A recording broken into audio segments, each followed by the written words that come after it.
नमस्कार विद्यार्थी मित्रों, नोबल स्कूल ग्रुप और वासुदेव विद्यालय की यूट्यूब चैनल में आप सबका स्वागत है। विद्यार्थी मित्रों, कक्षा 8 तास हिंदी लेक्चर नंबर 8 नंबर 5 है, जिसका नाम है दोहे के लेखक का नाम है कबीर रहीम तुलसीदास।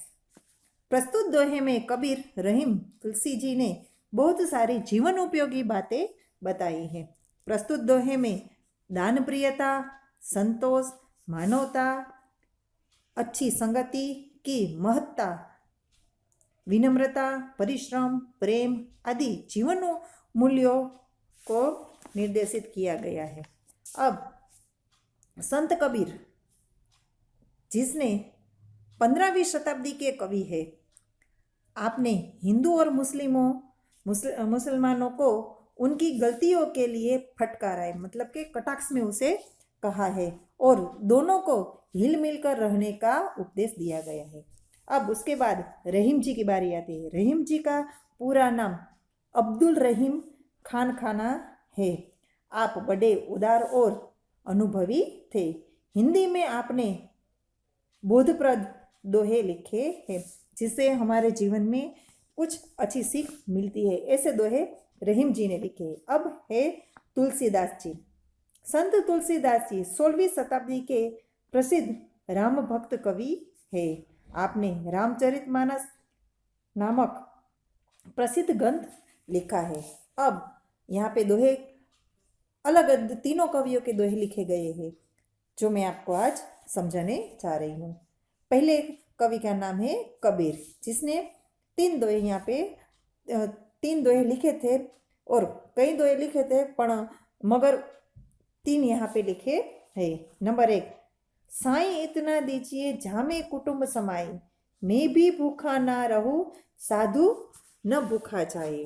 कबीर जी ने बहुत अच्छी बात की है इसमें।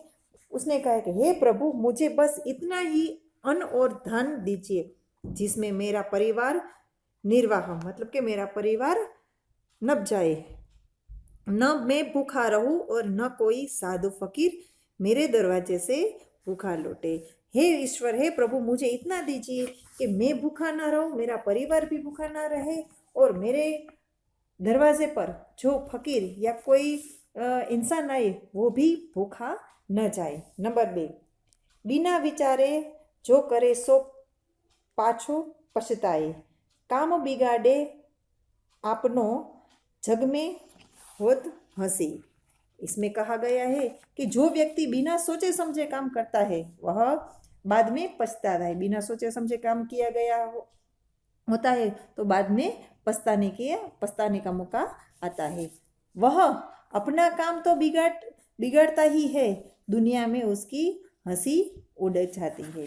वो खुद अपना काम तो बिगड़ता है और दुनिया में वो हंसी के पात्र रहता है।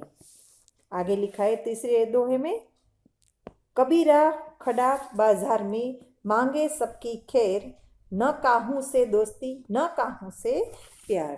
कबीर जी ने बहुत अच्छी बात कही है। कबीर जी कहते हैं कि मैं बाजार में सबके सामने, मतलब के बाजार में सबके सामने वो खड़े हैं और भगवान से सबकी कुशलता मांगते हैं कि हे भगवान, सबको खुश रखो और सबको अच्छा जीवन दो। सबकी भलाई के लिए प्रार्थना करते, वो सबकी भलाई के लिए प्रार्थना करते हैं।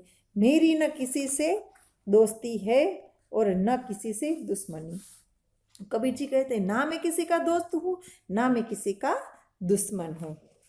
अब आती है रहीम जी के दोहे की बारी।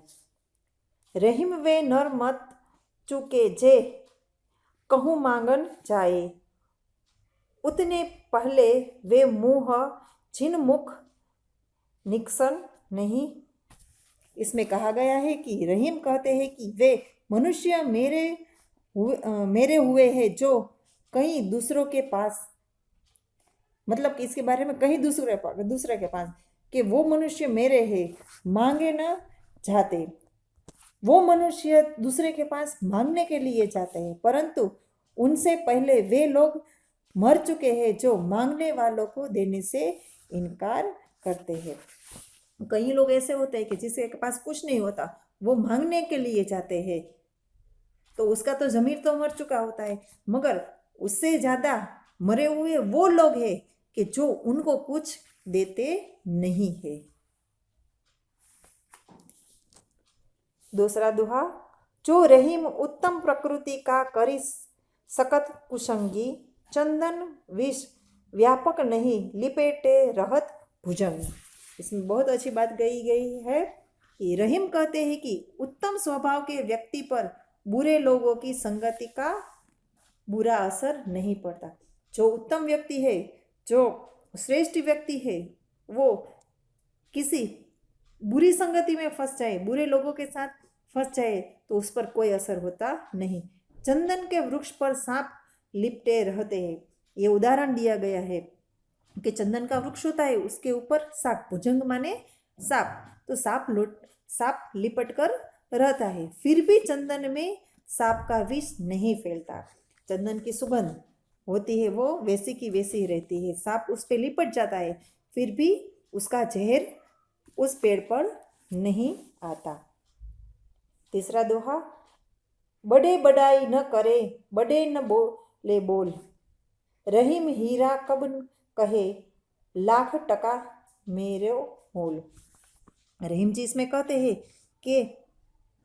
कि बड़े बोल कभी अपनी प्रशंसा नहीं करते। बड़े बोले मतलब कि अपने मुख से, कोई व्यक्ति अपने मुख से अपनी प्रशंसा नहीं करता।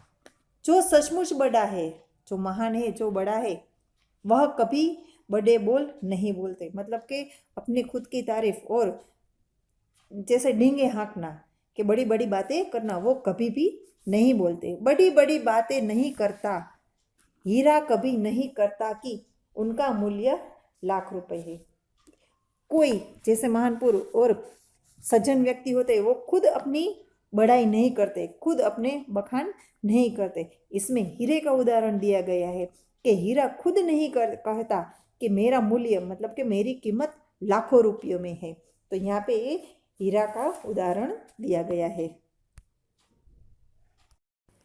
तुलसीदास जी कहते हैं कि आवत ही ये हर्षे नहीं ने कंचन बरसे मेह। इसमें तुलसीदास जी कहते हैं कि जिस घर के लोग का हृदय तुम्हें आया हुआ देखकर हर्षित न हो जाए और जिनकी आंखों में स्नेह की भावना न हो, उस घर में कभी मत जाओ। तुलसीदास जी कहते कि आप जिसके घर भी जाओ, उसके घर के व्यक्ति के हृदय में आपके लिए आदर सम्मान न हो और खुशी का माहौल न हो, तो उस घर में आप कभी मत जाओ।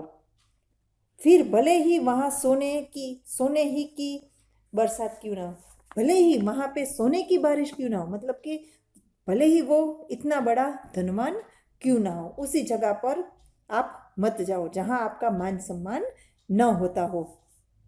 विद्या धन उद्यम बिना कहो जू पावे कोई, बिना डुलाए न मिले ज्यों पंखा को पौन। इसमें बताया गया है, विद्या के बारे में बताया गया कि बिना परिश्रम किए विद्या धन किसने पाया हो। परिश्रम के बिना, मेहनत के बिना किसी ने विद्या धन नहीं पाया। उद्यम माने परिश्रम। हाथ से हिलाए बिना तो पंखे की हवा भी नहीं मिलती।